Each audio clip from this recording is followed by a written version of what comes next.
My name is Linwood. I work with my spirit guide, Walter.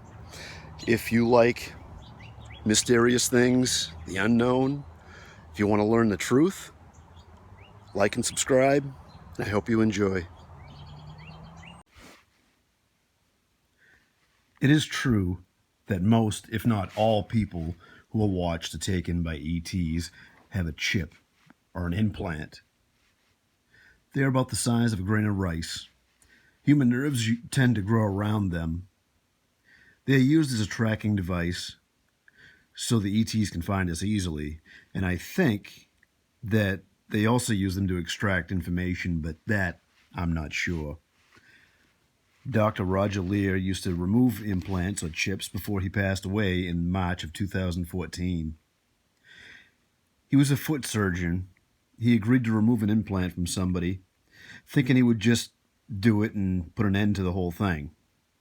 But instead, it opened up a Pandora's box for him. He describes the metallic objects as being wrapped in a biological material that can't be cut with a surgical knife. And as of 2011, he had removed 15 implants. They emit radio waves, which may cause the ringing some people get in their ears that's sometimes referred to as sounding like a field of cicadas. I think it was around 2009, I started getting injections to attempt to become immune to the many allergies that I have, like pet dander and pollen. And you're not supposed to get the injections if you're sick because it's too much on the immune system.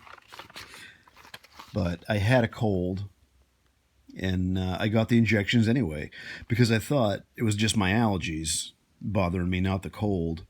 And because of that, I fought a very bad ear infection for about a year until my ear and nose and throat doctor told me that the bones in my inner ear were rotting from the infection that had refused to go away despite numerous bouts of medications.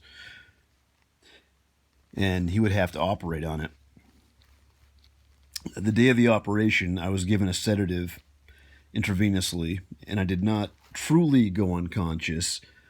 I could not feel or move or see, but I could hear.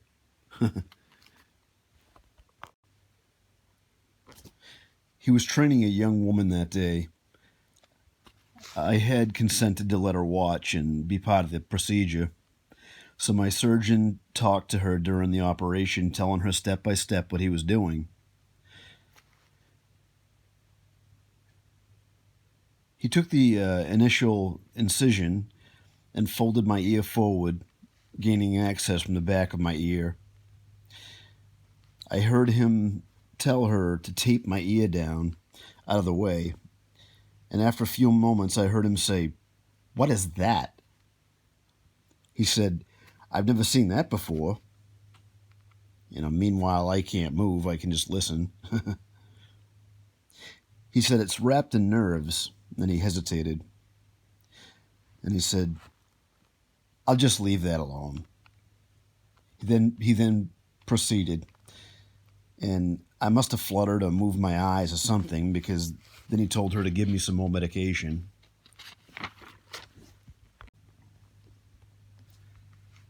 And that's all I recall until I woke up. Years later, once I started to communicate with my spirit guide, I was told that I have an implant in my right ear and one in my right foot. It seems from my studies, implants are often on the right side of the body, but not always. And they are usually in the nose, but at times they're in the ear or the foot, the leg, the arm, the chest. They can be kind of found anywhere, really, but it's more prominent in the nose, fairly prominent in the ear and the foot as well. At this point, I've never spoken to that doctor about what I heard him say that day, but then again, I haven't seen him since. But I realize now that what he saw was the ET implant in my ear. I also got a lot of nosebleeds as a kid. I recall waking up one morning and there was a lot of blood on my pillow. Of course, I was pretty freaked out. It was about the size of a grain of rice, and I wish I knew then what I know now. But what's interesting to me now is it seems like that was a failed attempt at putting an implant in my nose, which must have led to them putting one in my ear, which now I'm aware of. The reason I share this stuff is because I think it should be talked about in this day and age.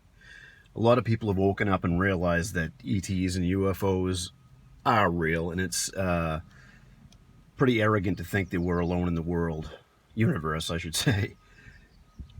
It's also therapeutical, and it may spark somebody else to have a memory.